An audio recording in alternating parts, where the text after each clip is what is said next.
Well, that whole story was, so many people loved Jeff. You know, so many people loved him and wanted to do something to remember him. He did a lot of people a lot of good, and a lot of people wanted to repay that. So we were trying to think of how do we do this. We decided to make the record. I had a Japanese company that was funding the record, so we had enough money to do things like fly to Nashville to record Michael McDonald, or you know, we were able to work on a level that we probably couldn't work on today. So we were very lucky. But I think we got so many people involved because they were all his friends and they all respected him. So the way that we benefited Jeff was that normally when you do these kinds of records, everybody usually gets paid to play.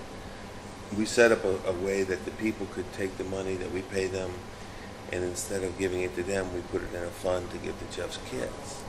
So that was very helpful. You know, when we were finished with the recording, there was a lot of money that had been accumulated, and we gave it straight to his kids. And so we were able to help them in that way. And they're doing very well now, by the way. All of his kids are fine. His wife remarried, and they're very comfortable. So I see all three of them. They're all grown up. They live in Florida, but they come out to LA to visit their cousins.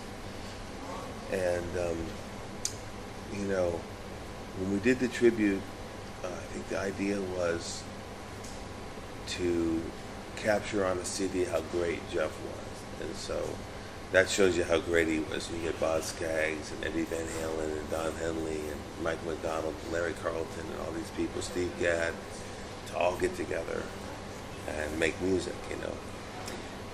For me, it was a great learning experience because I had to make it all work, and I had to get, you know, this person and that thing and get this to work with that. And so I think it was a really good experience for me as a producer. I think it helped me with my producing, you know, quite a bit. It's like it was a chance to make some great music in honor of a great person, a great musician, and help his legacy, his family, and his kids. And we all had a great time doing it, and a lot of people had a great time listening to it. So, yeah.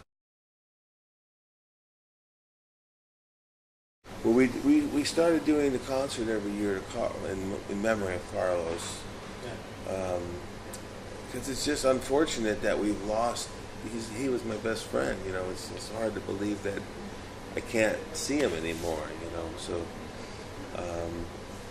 I mean, you know, to be honest with you, the way we did one tribute to Carlos the very first year. We did this huge birthday concert for his birthday, you know, and everybody played. Page, Lucas, and Landau, you know, a million drummers, you know, everybody played. The Cafe Cordial. And everybody brought money, and we donated all the money to his family, to his kids, and everything. And it was wonderful.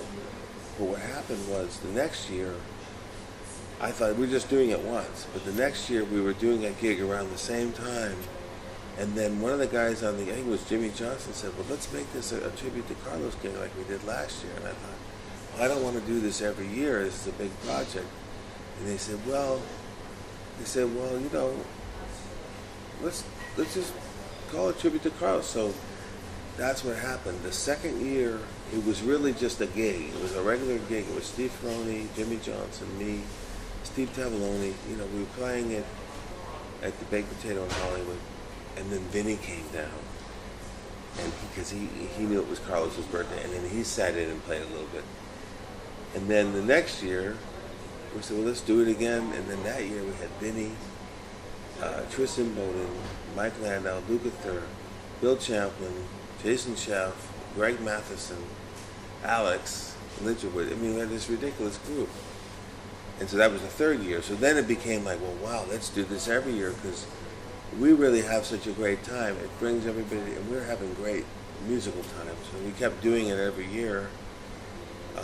And some years it just got really, really big, huge. I mean, one year I had like, you know, I don't know, 4 or 5 horns on stage, 5 vocalists, 2 drummers, you know, 2 guitar players, Lee Rittenauer, Tony Maiden, Denny Diaz. I mean, it was crazy. Abe Jr.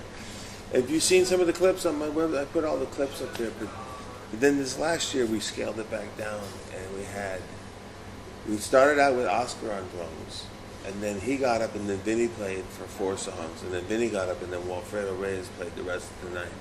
It was just like that, and then everybody else was pretty much the same. We had Paul Jackson Jr., we had Denny Diaz from Steely Dan, but it's like, it's a great way to get together. I think this year is Greg Bissonette's going to play again, So it's different every year, but we do it more now just to have fun and remember. And I guarantee you, when we get together, we always remember Carlos, and he always made us laugh, And whenever you had Carlos on your gig, you always felt like you were playing good. And the same thing with Jeff. You always felt like you sounded good and you were playing good. So, we miss those guys. Just recently, we started work on a new record, and this one now that he's working on, I'm really working on, and I'm playing a lot, and I'm arranging everything and producing, and I'm really excited about this record. Not too many people know about it yet. We just worked on it for the last couple of weeks before we came on tour, but it's going to be called Guitar Man, and it's going to be coming out, I think, in September, late September. He's playing a lot of guitar.